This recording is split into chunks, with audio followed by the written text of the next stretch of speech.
Sağ olasınız.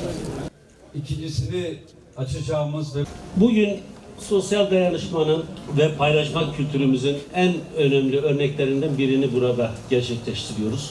Biliyorsunuz birincisini millet bahçemizde ve şu anda ikincisini burada açma şerefine nail oluyoruz. Tabii bu mekanlar sadece bir yemek ve bir sıcak çorba yeri veya ikramı değildir bu. Buralar aynı zamanda kardeşliğin, dayanışmanın, umudun bir buluşma noktasıdır. Şimdi Malatya'mızı biz yeniden inşa ederken, bunda her platformda söylüyoruz, Malatya'mızın, halkımızın hiçbir endişesi olmasın.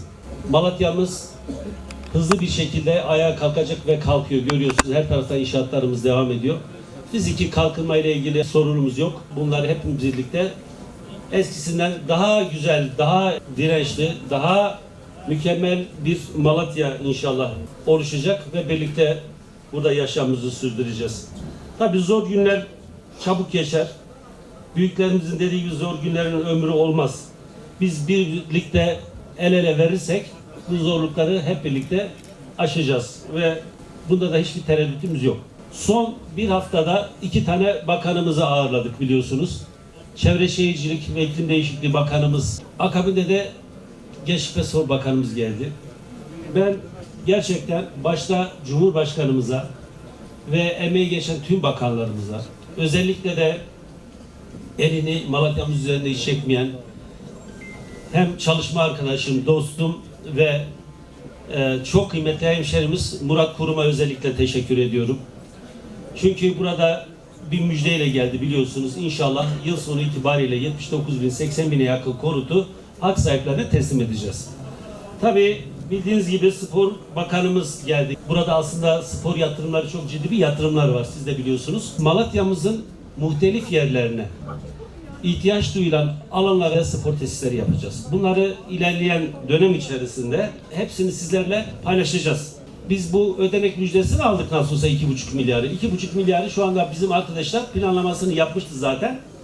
Ön protokolü yaptık. İnşallah bundan sonra bunların bu hafta arkadaşlarımız Ankara'ya gidecekler. Spor Ordu Genel Müdürlüğü ile Malatya'mıza yapılacak projeleri önüne koyup inşallah startını veriyoruz. Zaten ilk etabının startını verdik burada. İnşallah kısa sürede Malatya'mızın her tarafı kütüphaneler, spor tesisleri ve etkinlik alanlarıyla dolu olacak. Biz ne dedik? Sadece fiziki inşa değil, biz gönülleri de inşa edeceğiz.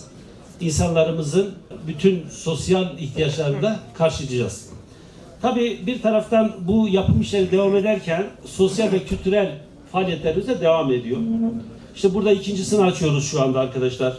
Daha üçüncüsü, dördüncüsü, beşincisi bunları gittikçe arttıracağız. Şu anda şehir merkezinde de çalışmalar devam ediyor bu hususta. İnşallah onları da önümüzdeki süreç içerisinde açılışlarını yapacağız. Bugün gerçekten Allah'a hamdolsun. Yani bu güzel birliktelikte Malatya'yı bir araya getiren, bu güzel organizasyonda öncülüğü yapan kıymetli Büyükşehir Belediye'mize, Büyükşehir Belediye Başkanımıza ve bütün çalışma ekibine ben hasreten teşekkür ederek başlayayım. Burası Malatya Sofrası sadece bir uygun fiyata yemek yeme mekanı değil. Malatya Sofrası aynı zamanda Malatyalıların bir araya gelerek dayanışabileceğinin göstergesi yerler, mekanlar, konumlar ve hizmetler. Ben bu yüzden Malatya Sofrası gibi kütüphane projesinden bahsetti Büyükşehir Belediye Başkanımız. Gençlik kompleksleri, gençlik merkezleri, spor tesisleri, 2,5 milyar TL sadece 2025 için Gençlik ve Spor Bakanlığımız Malatya'ya yatırım yapıyor. Bu yüzden de yani ben en başta Cumhurbaşkanımıza, hükümetimize teşekkür edeyim. Allah hayırlı mübarek etsin. Ya Allah, Bismillah. Allah hayırlı etsin inşallah. Hayırlı mübarek olsun Malatya'mıza. Buyurun.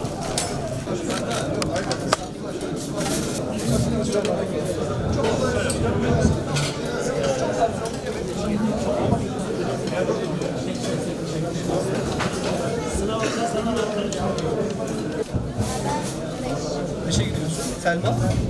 3.